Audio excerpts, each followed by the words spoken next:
For centuries, the world has been told that civilization began in the West, that knowledge was born in Greece, and education was perfected in Europe.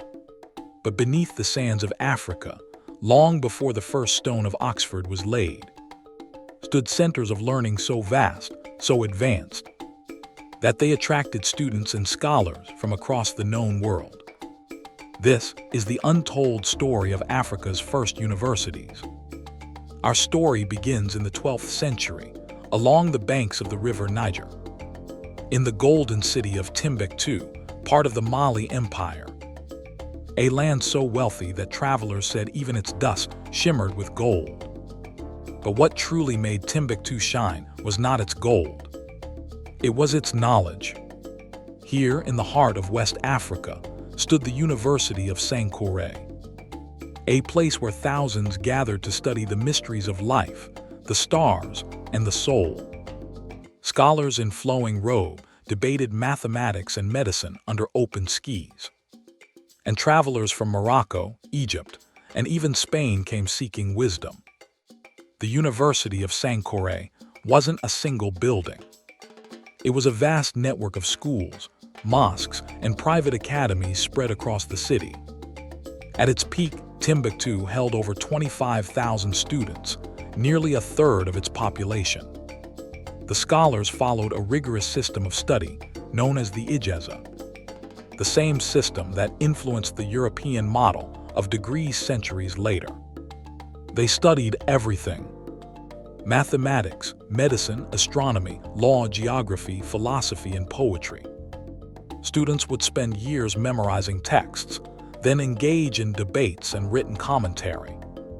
The highest honor was to become a teacher, not to rule others, but to illuminate minds. In this world, a book was worth more than a brick of gold. To possess knowledge was to wield divine power. But Timbuktu was only one star in a constellation of African learning. Centuries earlier, in the city of Fez, Morocco, a visionary woman named Fatima al-Fihri founded the University of Al-Qarawiyyin in the year 859 AD. Her dream was simple: to create a space where knowledge would outlive kings and conquerors.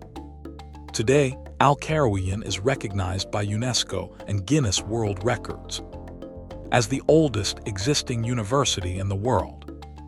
And yes, it was founded by an African woman.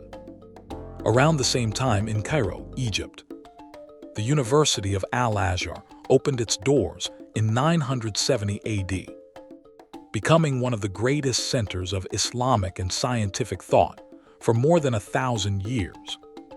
Together, these institutions formed a chain of learning stretching across the continent, from Morocco's golden domes to Mali's desert libraries, to the intellectual hubs of Egypt and Sudan. The curriculum of these African universities was vast and disciplined. Students studied grammar and rhetoric, philosophy and medicine, mathematics and law. They explored the works of Aristotle and Plato, but also delved into the writings of African philosophers and scientists, like Ahmed Baba of Timbuktu, a scholar who personally owned more than 1,600 books at a time, when most European kings had fewer than 20. In the libraries of Sankoré, manuscripts covered optics, surgery, algebra, astronomy, and ethics. Knowledge centuries ahead of its time. For these scholars, learning was sacred. Education was not about wealth or social status. It was about the pursuit of truth, a lifelong devotion to understanding the Creator's design. But this golden age did not last forever. As the centuries passed, waves of conquest and colonization swept across Africa. Libraries were looted, manuscripts stolen or burned, and the scholars of Timbuktu were scattered to the winds. What was once the light of Africa was buried beneath centuries of silence.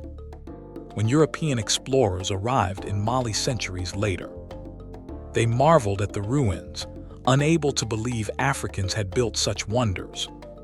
Some even claimed the knowledge must have come from elsewhere. a lie that echoed through history books for generations. But truth, like light, can never stay buried forever. In the 21st century, local families and historians began uncovering hidden manuscripts. Tens of thousands of them, carefully preserved in wooden chests and hidden beneath sand for centuries. These are the Timbuktu manuscripts, handwritten records of astronomy, law, medicine, and poetry, written by African scholars long before the Enlightenment began in Europe. Today, digital preservation projects are scanning and restoring them, revealing Africa's intellectual heritage to the world once again. The legacy of these universities lives on, not just in old manuscripts, but in the millions of young Africans still driven by the same thirst for knowledge. The story of Africa's first universities is not a tale of the past. It's a reminder of what Africa has always been. A continent of thinkers, builders, and dreamers. A place where ideas were traded like gold. And wisdom was the highest form of wealth. So the next time someone tells you civilization began in the West, tell them about Timbuktu. Tell them about Fatima al-Fihri. Tell them about the scholars who lit the deserts of Mali with the fire of knowledge. Because before the West built its ivory towers, Africa had already built a civilization of the mind. This is DarkTV Chronicles, where forgotten stories are reborn. If you believe the world deserves to hear Africa's truth, like, share, and subscribe, because the next story might just change how you see history forever.